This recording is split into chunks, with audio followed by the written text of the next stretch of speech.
They are. See? Yes. Y'all give it up for Vonetta.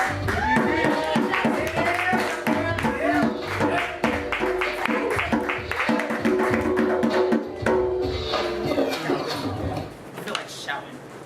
What's up? Hey!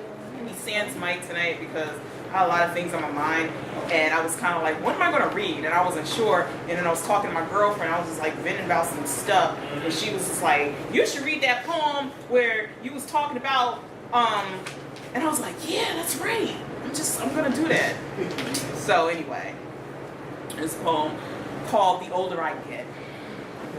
The older I get, I realize that my tolerance for bullshit gets lower and lower. It recedes like a balding hairline and retreats like startled roaches scattering from a flickered on light. The same way waves draw back at the beginning of low tide and leave its glassy film on the wet sand. I am a work in progress. About as perfect as a Gordon Gartrell knockoff. I never said I had this shit figured out. And if anyone does, holler at a sister and tell me what your secret is. And when I do crack the code, I'll know that I'm dead. See, sometimes I don't really feel like wearing my strong black woman t-shirt.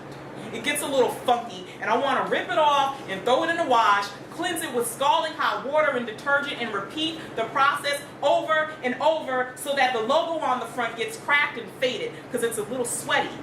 From generations of scrubbing floors and toilets and chasing after blonde children not our own, so that when we do get home and collapse after 4 bus transfers and 6 train stops, the tolerance for our own has vaporized, like the fumes of the cleaning solutions we've inhaled all day. Smells too much like holding stuff in and not verbalizing or showing hurt or vulnerability because, according to the Strong Black Woman Bylaws, Article 2, my melanin is supposed to protect me, not just from UV rays, but from needing you, or at least admitting it. Sometimes I want to lay down that sword and take off that tight corset made of attitude and teeth sucking and neck swerving and no shit taking and burn it so that I can breathe, so that my form can relax and fall outside of the mold. On certain days, I don't feel fly or fabulous, and that's okay. And don't get me wrong, because most of the time I do. But when I don't, why should my black girl card be another point towards being revoked? Sometimes I want to return that t-shirt, tell them it don't fit quite right. It feels a little too snug in the collar, choking out my individuality. I rummage desperately through drawers and old boxes filled with old hurts and rejections, looking for the original receipt. But the ink has long since faded to nothing, so I'm stuck with it. And I gotta make it work.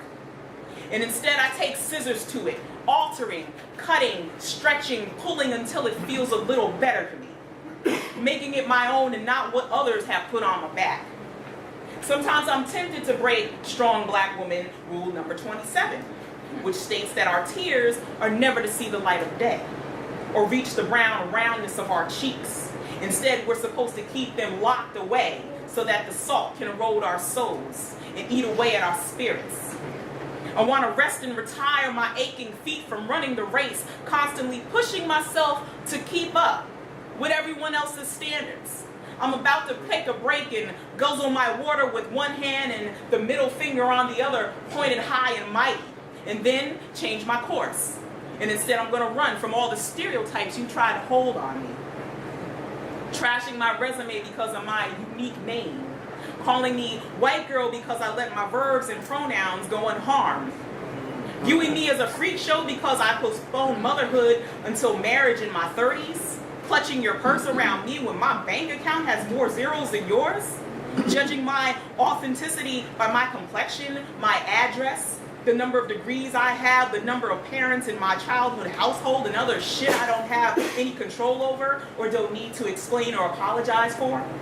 Hell, sometimes I want to be that damsel in distress to luxuriate in the ability that white girls seem to have to be able to turn on the waterworks at the drop of a hat and have everyone falling out, rushing to their aid, even when it's calculated and their teardrops are suspiciously shaped like nooses tied around black men's necks. But I digress, because that's a whole nother poem. Somehow it don't seem to have the same effect the darker the eyes from which said tears fall.